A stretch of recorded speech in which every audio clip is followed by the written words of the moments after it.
How should we treat people who have disability? There are some people who feel uncomfortable about other folks who don't look like them or don't act like them. Sometimes it may be a physical disability, sometimes perhaps a mental disability, or even a social disability. What is the response that Christians should have to those who are not just like us? Well, the first thing, one of the things we need to realize is that all of us are different. All of us are created in the image of God and have different ways about us. But notice as you look through the Bible, many people are listed who have disabilities. The first one would be Mephibosheth, the first one I'd like to look at. In 2 Samuel chapter 9, you see that Mephibosheth is the son of Jonathan, who is the son of King Saul. And so when David becomes king, he wants to show honor to Jonathan. And by doing so, the one that's living out of Jonathan's family would be Mephibosheth. Now, Mephibosheth as a young child had been dropped by his nurse, and because of that, he didn't have the use of his legs. But David treated Mephibosheth as just he would any other person and gave him a seat at the table. And I think that's a great example for us. Another example would be Moses. Moses in Exodus chapter 4 tells God that he is a stutterer. He cannot speak very well. Another one that we might look at would be Jacob. In Genesis 32, as he wrestled with an angel, with God, as he wrestled back and forth, his hip came out of place. And because of that, he had to walk with the staff for the rest of his life. The Apostle Paul was well known as somebody who had some sort of disability. And we're not exactly told what that disability is. We know that he was blinded for 3 days as he was on the road to persecute Christians there in Acts 9.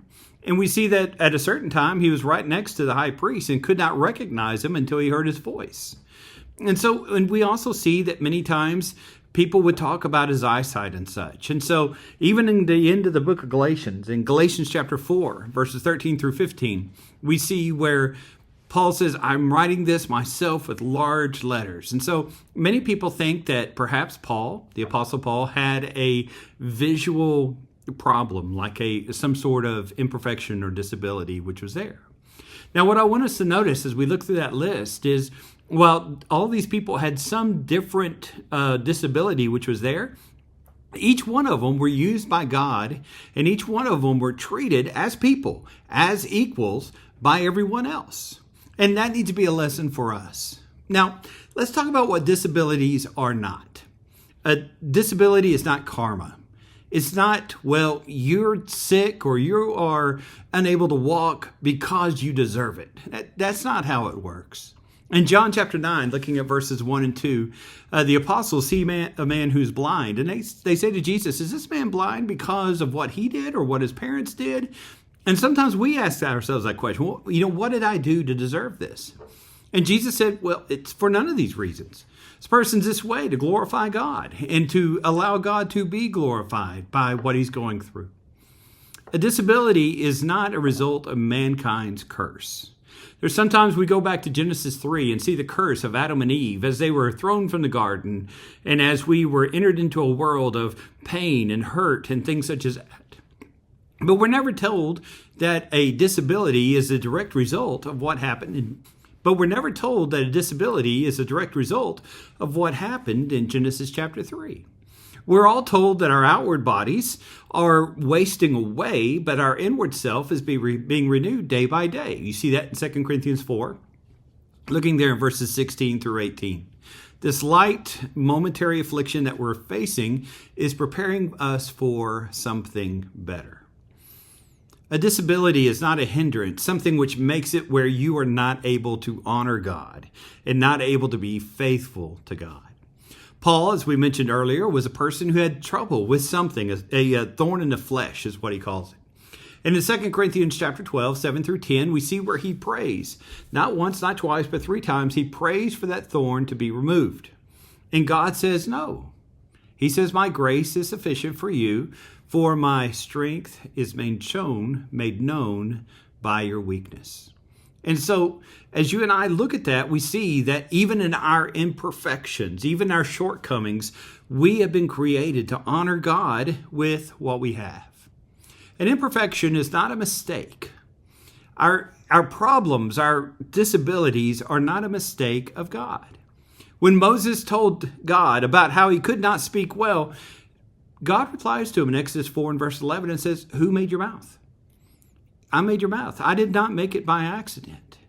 And so we see that an imperfection, a disability, is not a mistake by God. Well, the question is, as Christians, how do we treat those who have disabilities? How should we treat those who are going through these things? Well, first of all, you treat such a person with honor. You treat such a person with great respect and humility. Philippians 2, 3, and 4 says that in every case, we are to treat others as better than ourselves, to do nothing out of conceit, and to look out not only for our interest, but also to the interest of other people. When you see somebody who has a disability, and even if someone who does not have a disability, we're to treat them exactly like we would treat Jesus. Jesus says in Matthew 10, 42 through 43, "Whoever receives one of these receives me as well."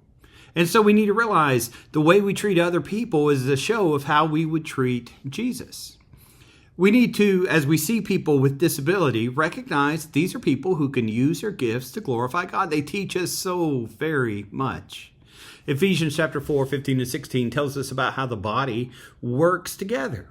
Each part of our body is different, and each of our part of our body plays a significant role to help us be what God would want us to be. And of course, Micah chapter 6 and verse 8, the golden text of the Old Testament, tells us that we are to advocate for their well-being. You see, Micah chapter 6 verse 8 says, "What's the Lord expect of us? And what is it? But to do justice, to be kind, and to walk humbly with God." Well, here's some things to remember as we close, thinking about how we should treat those with disability. Remember, first and foremost, every person is made in the image of God. That's the born and the unborn.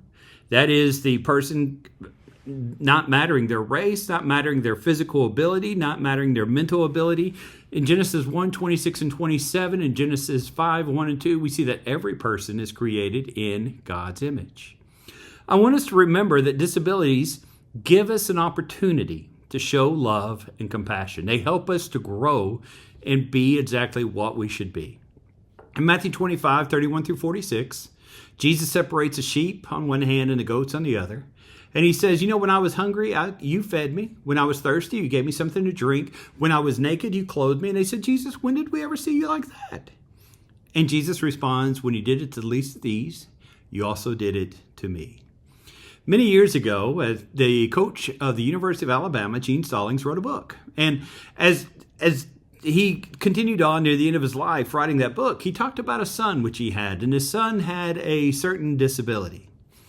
And Gene Stallings talks about how when his son was born, he was devastated. He wanted somebody who played football. He wanted somebody who was just like him. But as his young son grew up and lived his life, Gene Stallings in the book writes, and looking back, and he says, I would not have changed a thing in the life of my son, because he taught me who I was, and he taught me who God was as well.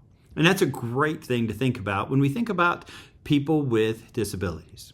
1 Corinthians chapter 12 and verse 22 tells us that the parts of the body that seem weaker are indispensable. And we've got to remember that every person matters.